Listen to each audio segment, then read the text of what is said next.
Salam şagirdlər, bugün mən sizə Fransa 19-cu əsrdə mövzusunu izah edəcəm.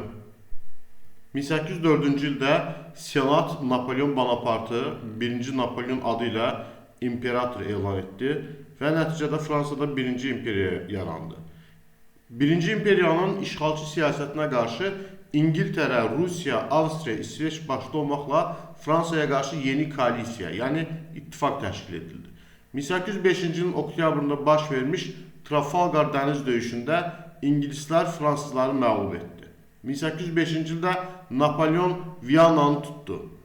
Eyni ildə baş vermiş Austerlitz döyüşündə isə Rusiya və Avstriya ordusunu məğlub etdi. 1806-cı ildə Prusiya ordusunu məğlub edib Berlinə daxil olan 1-ci Napoleon kontinental blokada haqqında dekret imzaladı. Bu dekretə əsasən Fransa imperiyasına və ondan asılı olan ölkələrə İngiltərə ilə ticarət etmək qadağan edildi.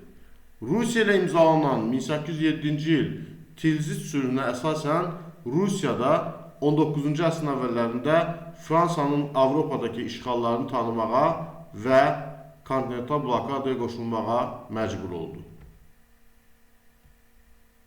1812-ci ilin iyununda Napoleon Rusiyaya hücum etdi və Borodino döyüşünə böyük itki verərək Moskvanı tuta bildi. Lakin fasiləsiz müharibələrin ölkə iqtisadiyyatını zəiflətməsi və Fransa ordusunun Rusiyadakı məğlubiyyəti 1-ci Napoleon imperiyasının süqutunun başlanğıcı oldu.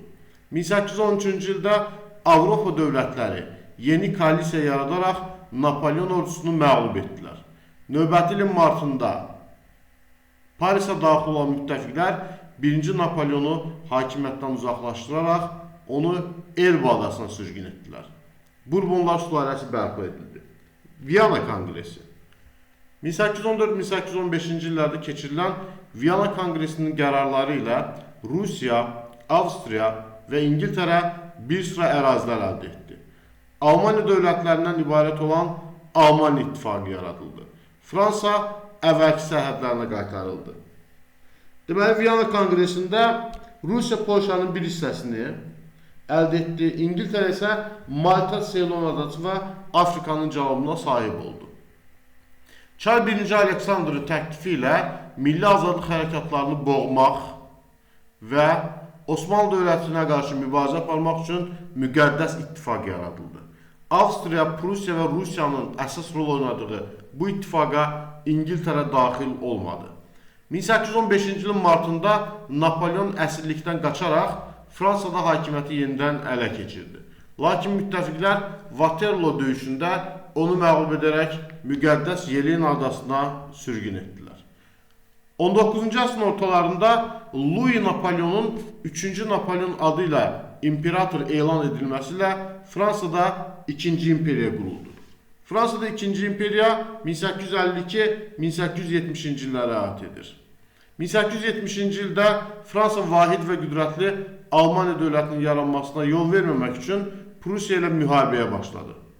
Fransa ordusu başda 3-cü Napoleon olmaqla Sedan ətrafında məğlub edilərək təslim oldu. Sentyabrın 4-də Fransada 2-ci imperiya dağıldı və xalq kütlələrinin tələbi ilə Respublikanın yaradıldığı elan edildi. Bu Respublika 4-cü Respublika idi və 1940-cı il iyun ayına qədər mövcud oldu. 1871-ci il yanvarın 18-də Versalda Almaniya imperiyasının yaradılması elan edildi. 1871-ci ildə bağlanmış Frankfurt sülhünün şərtlərinə görə Elzas və Lotaringiya vilayətləri Almaniyaya verildi. Fransa 5 milyard frank təzminat ödəməli oldu.